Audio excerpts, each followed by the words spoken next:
এসেছিস? তুই কিনা এসেছিস সোশ্যাল মিডিয়ায় ভিডিও করতে? হ্যালো গাইস, আমি নীলিমা নতুন একটা ব্লগে তোমাদের সবাইকে ওয়েলকাম। আশা করি তোমরা সবাই খুব ভালো আছো, আমিও তোমাদের আশীর্বাদে খুব ভালো আছি। গাইস দেখছো আজকে আমি কতটা খুশি। আজকের এসেছিল আমার মা আর ভাই, তো ভিডিওটা ছাড়তে একটু দেরি হয়ে গেল, তাও তোমাদের মাঝে আমি তুলে ধরলাম।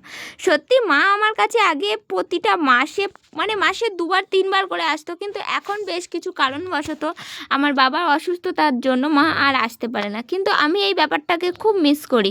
আর আমার মা এমন একজন ব্যক্তি, কখনো ক্যামেরার সামনে আসতে চায় না। কেন আসতে চায় না এবার তোমরা বলবে?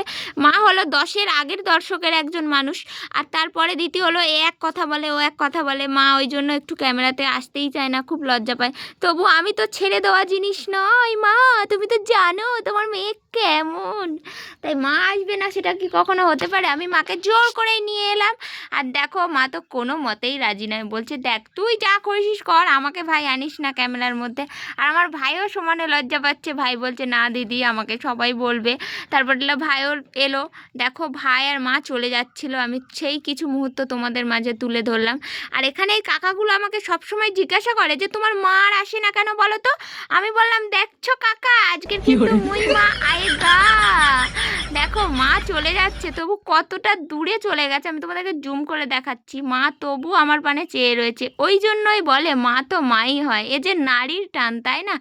সত্যি গাইস আমি খুব খুশি হয়েছিলাম, আমার মা এসেছিল প্রায় 1 বছর বলবো না, মাঝে একবার এসেছিল ছেলের জন্মদিনের দিন, একদিন এসে আবার চলে গিয়েছিল হঠাৎ করে।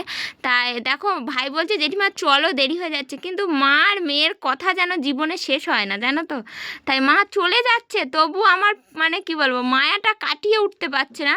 মা আমাকে বারবার কিছু বলছে, আমি তোমাদেরকে সেই কথাগুলো শোনালাম না, যে যা বাড়ি যা, নিজের খেয়াল রাখ, নিজে একটু টাইমে খাওয়া দাওয়া কর। সত্যি গাইস মা তো মাই হয়, মার কোনো প্রশংসা যত করব তত কম হয়ে যাবে।